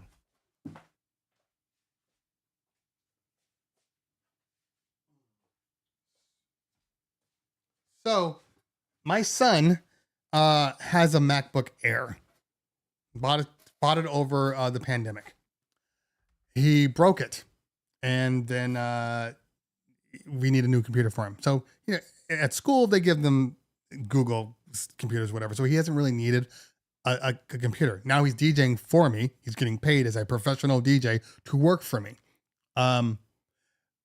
He needed a computer, and he usually before. He would go with me and then I would shadow him just to make sure everything was on the up and up. So he used my computer, my MacBook Pro 14. Obviously, if I'm on a party and he's on a party, he can't use my MacBook Pro. So I fixed the battery in the XMG because the battery died. And he's been using this weekend. He used it the week before without stems. This weekend, I didn't actually have a party. So I said, hey, take my Rev 7 and go. I'm getting a call in the party. I don't know what's going on. The system sounds like shit. The mic sounds like shit. And I'm trying to deduce what's going on here. So I'm asking the questions because there's technically 3 different questions that have to be asked. First of all, wait a minute. So the mic and the speakers sound like shit? Yes, they do. Okay. So it's no longer just the mic. So I'm like, okay, I didn't even talk about the gain on the Rev 7 microphone because he said they all sound like shit. Then I'm like, okay, well, is it a cord issue? You know, I'm like, he goes, I think the speakers are blowing. I'm like, you can't blow 4 speakers at the same time. It never happens. It's never going to happen. You know, so there's something else going on here. And so we went through all the stuff and I'm like, don't open the doors before we figure this out. And they opened the doors, the fucking party planners opened the doors and we were like, okay. So then they had to do a really shitty opening. Anyway, so I went to their party and I get there I texted him too. And I'm like, he's like, the sound is better now. I'm like, okay, first off, do me a favor. Just check the mic gain on the back of the Rev 7. Make sure it's not maxed out. He goes, oh, it was maxed out. Well, that's why your microphone sounded like crap. Bring it down to 12 o'clock. Everything was fine. I love my Rev 7. That is the major flaw of the Rev 7 is that gain knob. Nothing wrong with the gain knob, but the fact that it is out and and exposed is a problem. I wish they would have made it to where you had to push it in and, you know, press it in, it pops out, you affect the gain, you push it back in, lock it in place.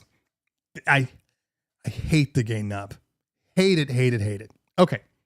The only problem of my Rev 7. Only problem, I promise you. So I got there and the mic was sounding good. Speakers were sounding good. I'm like, I don't hear a problem. He goes, yeah, it went away. Maybe it was a power surge, whatever. I'm like, that's not really what happens on power surges, but that's fine. So I'm there. I stay there for about an hour. And I said, I'm going to stay until after you do the video montage because the video montage is always like the weak link of the party. It's always the video montage for us because, you know, there's so many variables and you got to set it up real quick. You got to make sure it's lined up and framed before you do it. And you got to pop the screen up. It's a lot of stuff. So I'm like, I'm going to wait until after that just to make sure. And then I'm going to talk about one thing and then we'll probably end the show because I think it's important. So, he's got music playing on the Rev, you know, background music while we are setting up for the video projection. And my guy's like, can you do it? I just, you know, so I'm like, fine, I'll set it up properly. Go to set it up. He opens up the video. I'm like, open up the video so I can frame it. He opens up the video. All of a sudden, I start hearing static. And I said, what was that? He goes, I don't know. I said, is that the sound you were hearing in the beginning of your party? He goes, yes. I said, oh, that's not the speakers. That's your processor. So, and I went in there and I showed him, anytime you start getting real staticky distortion and the music sounds like crap, all of these things, that is 100% your USB buffer, 100%. So I went in and I bumped his buffer up to 256 and all his problems went away. Now, I say this because we are starting to see now the issues with technology that can't keep up. And the XMG is a great computer. It's just, you got to realize that it's not the same as rocking an M1, you know? And I mean, I don't know if you've seen Mojax's video on the M3s when he's comparing the XMGs. They don't even sell the XMG anymore. They pulled it because they're saying that they can't optimize because of the way the Windows works. So they can't call it a true audio optimized computer. So they stopped doing it. I'm not saying you can't DJ with the PC. I'm just saying the Mac is where it's at if you want zero problems. And I'm not saying you can't have zero problems on your PC. I'm not saying that. I'm just saying the writing may be on the wall a little bit here. But I do want to talk about one more thing. One more thing before I go. And I'm assuming that the later I stay, the easier it's going to be to get there. Where's my WhatsApp? There we go. Hold on. 2307 South La Brea.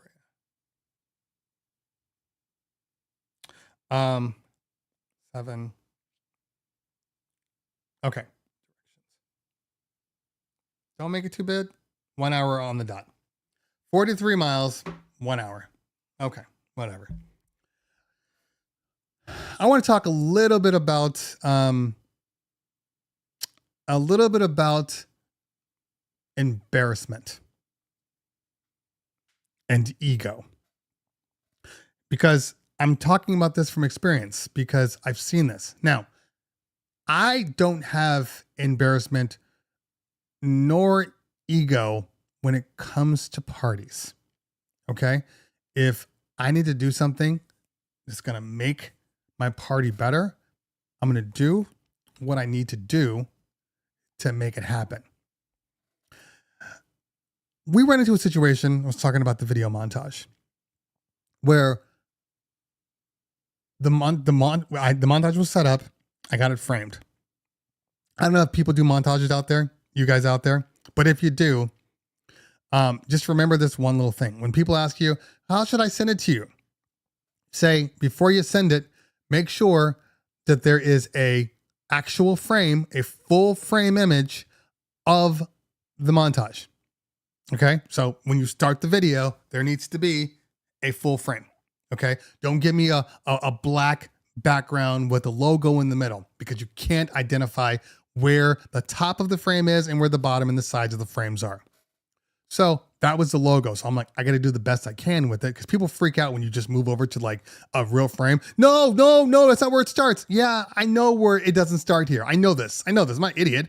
I got to find a full frame. So this weekend I set up the montage and I walked away and they started the montage and I'm talking to the party planner and I'm looking at the montage, I'm looking at the video and I'm like, it's a little too far. So the images are bleeding into the borders. Okay. Oh, and the party planner says, well, there's nothing you can do now, is there? And I looked at her and I said, this is bugging the shit out of me. There's absolutely something I can do. And I military crawled on the floor to the projector and pushed it forward maybe 2 or 3 inches. And I did it slowly so it wasn't so obvious. Okay. Walked away. Everything was good. I look over and the client is watching the montage. The client looks at me and nods their head. Thank you. Now, I say this because I had another issue where we were doing another montage and the MC set it up. This is when we were rocking component, not HDMI, and he put the components in incorrectly. And the montage was in black and white. It's playing. It's playing. The client walks over to the MC and says, hey, it's not supposed to look like that. And the MC goes, no, I put it in right. That's how it is. And the client's like, okay, but that's not how it is. It's in color. Well, this is how it looks on ours. He didn't change it. They watched the whole thing in black and white. Needless to say, we got a call. So I brought the projector back, like, let me just see if it's broken. Plugged everything in. Everything was fine. If there is a problem and you need to start over, right? You've made a mistake. It's better to start over and call out the embarrassment than to just ignore it and try to hide from it and ruin what to a client is their one and only time of doing whatever they're doing. If you're doing a grand entrance and you call the name out wrong, say it. My bad. That is not right. Let me do take 2.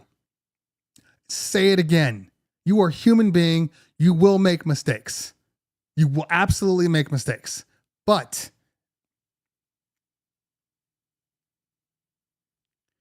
sorry. When I'm trying to do some uplifting stuff, and people are asking the most random questions. Like, you know how hard it is sometimes for me to just like ignore stuff. I'm very glad that one person was not here earlier in the show. I'm very glad that they were not here. I know some of you guys came late. I'm very glad that some people that are asking questions weren't here earlier. It would not have gone well. So what I'm saying ultimately is it's not about you. It's never been about you. You are a source. You are the conduit to make sure that party goes off. They are putting their trust in you, but your trust is relative. People want everything to be perfect. Some things won't be perfect. Sometimes you're gonna play the song and something's gonna happen. Sometimes the power is gonna go out. Sometimes the lights go out. Sometimes you put the wrong song on because you were looking and you skipped down one song and you're like, oh my God, hey, guess what? Call it out. My bad. That wasn't the right song. Let's try this again. Like, feel free to be honest. You can't bullshit when 150 to 200 people are staring at you knowing it was your fault. Take some accountability for it and move on. Trust me when I tell you, they're going to remember that and you fixing it, then you ignoring it and watching their party burn to the ground. Remove the ego. Remove the fact that, oh my God, people are going to see that I mess up and now they're not going to book me. More people are going to not book you when they know that you're doing dumb stuff. Well, I had my montages and it was in black and white. It was in color, but they wouldn't even fix it. I've had clients try to call us out when things have gone wrong, and they're like, oh yeah, never mind. Don't even back it up now. It's ruined. And I'm like, well, I'm going to back it up regardless because I'm not going to give you a reason to turn around and then call me later on being like, you ruined my party. I should be able to say, no, I ruined 30 seconds of your party. And then I fixed it. And your party was great after that. That's what I want to be able to say. But you can't be ignorant to what the situation is. Okay. All right. Brooklyn, do you smoke or drink when you're on the set? Why? Smoke what? Smoke cigarettes? Smoke marijuana? What are we talking about here? What are we talking about? In general, first off, I don't smoke, so that's easy. But I do know people that do smoke. And I smoked on occasion, so like a cigarette. However, if I were to do it, I'm doing it super far away from the entire place. Nobody should see you smoking. You shouldn't be in the front of the building smoking a cigarette while guests are walking in. That looks bad. If you have to smoke, go somewhere far away and do that stuff. Now, to answer, do I drink on parties? The answer is no and yes. Sometimes I will take a drink. Sometimes I don't. It depends on the party. It depends on the scenario. It depends on the variables at the party. I don't typically drink on a bar mitzvah with a whole bunch of kids unless a client's like, hey man, get over here and take a shot with me, which has happened several times. Or they're like family friends, or I've done like 4 of their parties, or, this is whatever. And we've become close, different story. If I'm at a wedding, I'm the DJ, yeah, I'll have a drink. I do. That's why I never tell people don't do this. I cannot stand DJ companies out there. A lot of them are on idea sharing. They all have their opinions and will literally be like, you should never drink. You should never do this. You should never. Shut up. It doesn't work for you. Cool. But don't tell me what my company is or isn't. Don't do that. You do what works for you and then shut the hell up. Stop trying to dictate. That's the problem with the world today. Everybody's trying to dictate what it is you're supposed to feel or what it is you're supposed to do. If it works for you, cool. But who cares? Who cares if somebody else is drinking on their party? Are they doing the job? Are they still professional? We're grown ass people, okay? We're capable of having a drink and can still be professional. Now, if you're drinking 9 drinks and you're slurring your words and missing mixes and transitions and dead air, different story. But nobody's doing that. No professional is doing that. Sometimes I really would just like want to walk away from DJs. Like some of these DJ companies, I wouldn't personally book them at all. The way they talk about stuff, the way they make it see, the way they give these ultimatums, and I wouldn't do this and I wouldn't do that, and it's not in my contract. And if you're gonna shut up. I don't care. I have people arguing with me over stuff like, well, if, they'll make a joke and somebody will say, well, you don't really need to do that. Who cares? I've been doing this 20 years, bro. I am booked all the time. I blah, blah, blah, blah, blah. And I would never hire you. Good.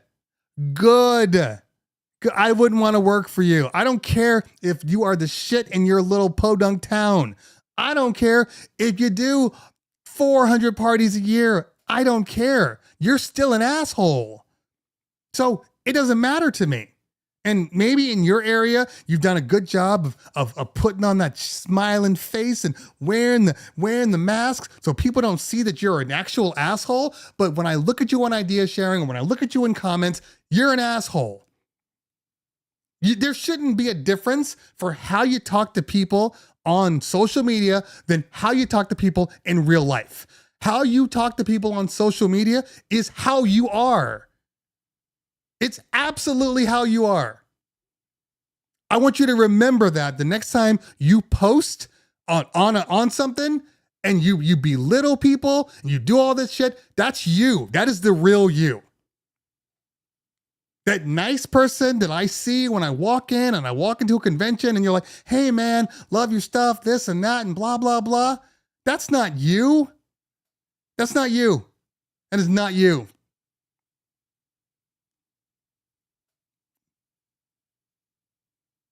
When I get on and I respond to people, I try to respond objectively. I do. I give my side and I say, hey, but whatever works for you. I always say that. Whatever works for you. And I'll say, hey, this works for me. I don't know if it's going to work for you. But I'm not going to tell you what to do. And if you start arguing with me over what works for you, then do what works for you. I don't care. I don't. I'm sorry. That is not my thing. You have zero impact on my life. So whatever you do is what you do. And if you do some dumb stuff and you happen to be a competitor of mine, it just makes me look better anyway. So do your thing. When clients call me and they're like, hey, I'm looking at this other company. I'm like, cool, we're going to go with this other company. We went a different route. Okay. You're not mad? Well, no, I'm going to book 6 more events. Your party, it's great if we could do it, but I'm going to be fine. It's not like I don't have any events that day. And that's how I kind of go into it. And then when I see people after the fact and they're like, oh man, we should have went with you. I'm like, you know what? It is absolutely okay that you didn't go with me. And people were like, what do you mean? You don't want every party? No, I don't want every party. I want you to choose other people. Well, that doesn't make any sense. It makes perfect sense. I need people to see that there is a difference between my product and the other products. If you're the only one working every single party, they can't see how good you really are. They can't. So you start to become the white noise where like everybody uses check 1, 2. Why would I want to do that? Why would I want to do that? Everybody uses them. I need to use somebody different. And people are like, well, you can use somebody different, but they're not as good. I just need to have somebody different. And then they have that somebody different and they're like, oh, I see the difference now. I literally have had people book another company, like I need somebody different. And then their friends will come to them and say, hey, my bar mitzvah is next year. My wedding is next year. Who should I book? Should I go with who you booked? No. Go with check 1, 2. But you didn't use check 1, 2. Yeah, I know. That was on me. That was dumb. Go with check 1, 2. They're better. That's what I want. that sells my product better than anybody out there in the world. That sells it better than marketing. That sells it better. Your friends telling you, I made a choice. I made the wrong choice. Don't do what I did. Anyway, I do have to go, people, because I got to get out to LA. So, for any of you people out there that have watched the show, I might even change the name of this show today. I think I got to figure out exactly how I want to name it, but I think it's appropriate that I do.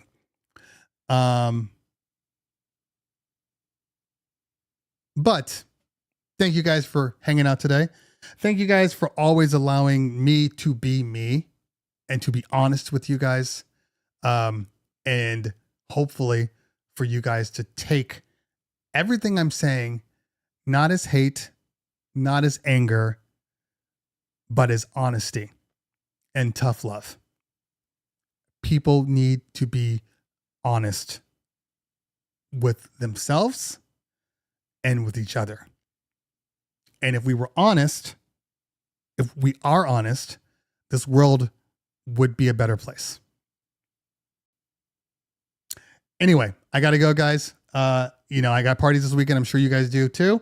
Have a great weekend. If you guys are in the LA area, Chatsworth area, whatever, West, the Valley area, I'm going to be back at, where am I at? I was supposed to be at Breezio's, but now I've moved to Coppermine.